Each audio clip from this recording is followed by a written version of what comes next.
Hallelujah. Hey, glory, glory, glory, glory. Hallelujah. You see, the enemy would have us to think that we can't have what we desire. Yeah. Understand what God does. Mm-hmm. God gives you a desire. Mm-hmm. He'll put it in your heart. Hallelujah. He'll put it in your spirit. And when he put that in there, he put it there so you can go forth with it. You see? Knowing that nothing is too hard for God. God makes no mistakes. We may make a mistake. God makes no mistakes. Hallelujah. What's for you is for you. Don't let the devil rob you of your substance. Hallelujah. Thank you, Jesus. Hallelujah. Yes. Glory be to God. I'm a little slow over here. Sister, you got the book of James? Mm-hmm. Can you read the beginning of that chapter there? Mm-hmm. Hallelujah. Chapter. Give me that first chapter, please. Because I didn't even open up to it. I'm a little slow at this. Just go ahead and read, please. James, the servant of God and the Lord Jesus Christ, to the 12 tribes which are scattered abroad, reading. My brethren, count all joy when you fall into diverse temptations, knowing this, that the trying of your faith worketh patience. But let patience have her perfect work, that you may be perfect and entire, wanting nothing. First of all, he said, what do we get? First of all, he says, count it joy when you go through diverse temptation. Diverse temptation, all those things that come with elements of enemy throw at you, try to stop you. Hallelujah. Try to stop you from doing that thing that God would have you to do, or seeing what God would have you to see, or prospering in what God would have you to prosper in. Hallelujah. Overcoming those things that God would have you to overcome. Hallelujah. Glory! Hallelujah. Thank you, Jesus. The enemy have all different type of things he'll lay out there to keep you from getting to where you're trying to get. Amen. He will do more. If any of you lack wisdom, let him ask of God, that giveth to all men liberally, and upbraideth not. If you lack something, lack wisdom, he said, ask God for it, who will give it to you liberally and upbraideth not. Okay? In other words, there will be nothing in the way keeping it from you. But it's a thing that you have to do. Yes. It's called faith. Yes. Faith is on you. All right. You see? It's your place to act in faith. Yes. Go ahead, read. If any of you lack wisdom, let him ask of God, that giveth to all men liberally, and upbraideth not, and it shall be given him. But let him ask in faith, nothing wavering. For he that let him ask in faith, nothing wavering. Nothing wavering. There's nothing that should stop you, cause you to hesitate or deter your direction to something else from that which God has laid before you, that you may achieve that thing that you desire to achieve. Yes. You see? Read it again. But let him ask in faith. Let him ask in faith. Nothing wavering. Nothing wavering. For he that wavereth is like a wave of the sea, driven with the wind and tossed. He that wavereth like the what? Wave of the sea that does what? Driven with the wind and tossed. Driven with the wind and tossed. In other words, you go back and forth. Back and forth.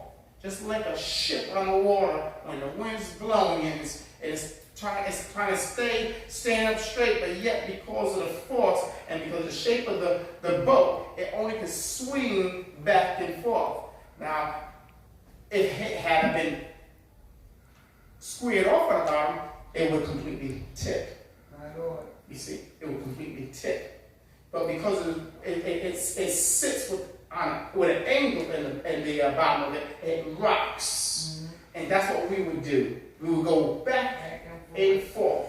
Back and forth. Read a little more.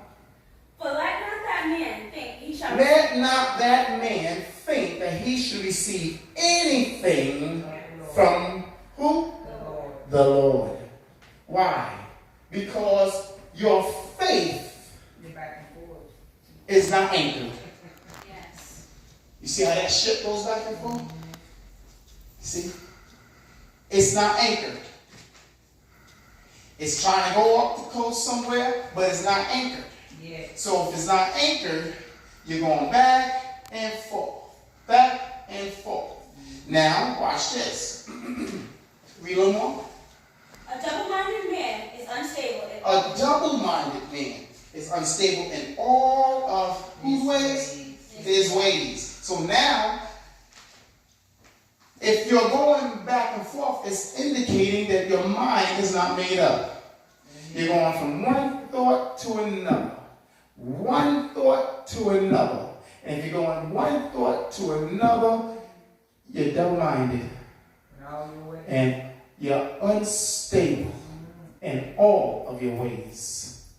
All of your ways. That's what the enemy comes and do. That's what he wants to do to us. Yes. Hallelujah. But we have to recognize who we are. We have to recognize, hallelujah, what favor that we have with God. We have to recognize when the preacher or the teacher or whoever God had used to give that word to you for that moment, Yes.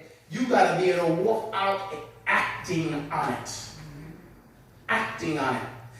One of the reasons why a lot of folks go through some of the stuff that they go through in the church is the simple fact is they hear the word, but they don't go out with the word. You see? They hear it only in here, in the walls. By the time they get to that door, a lot of times they forgot what it was even about. Forgot what it was about. Because their mind is on so many other things that they want to do or where they could have been.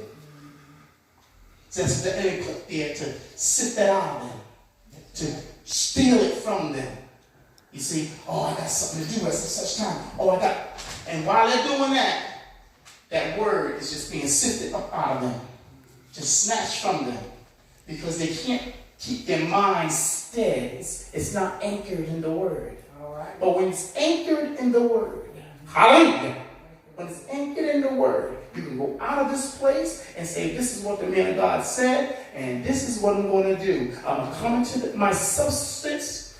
I don't care if the bank says different. I'm going to go back and he's going to give me what's mine.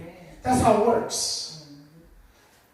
As some of you know, I'm a living witness. That's my life. That's how I live. I couldn't make it day for day if I didn't go about it that way. I really couldn't. I wouldn't be here now in Florida if I didn't do just that.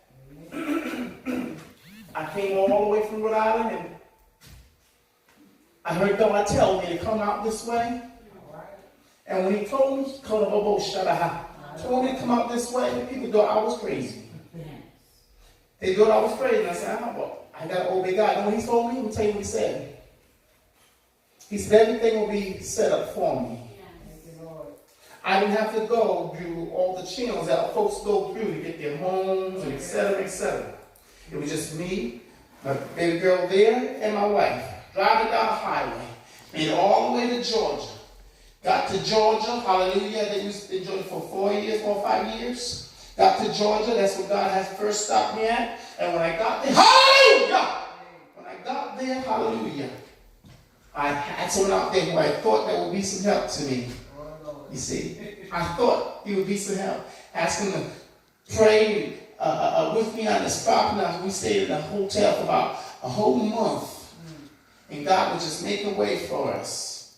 Hallelujah. And I tell you, I asked the brother, I said, will you touch and agree with me on this house here? I want to get this house. He went over to the house with me and everything, but his mind wasn't with me because he didn't believe that God would do what he done for me.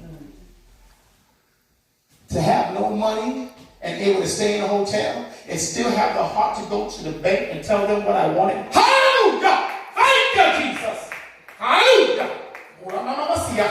Hallelujah! Hallelujah! Because I heard the voice of God. When you hear God speak something, tell you something, you act on it. Hallelujah! You don't fret, you don't step back, you don't waver, you don't guess it. No, God didn't ask you to guess, he just told you to go.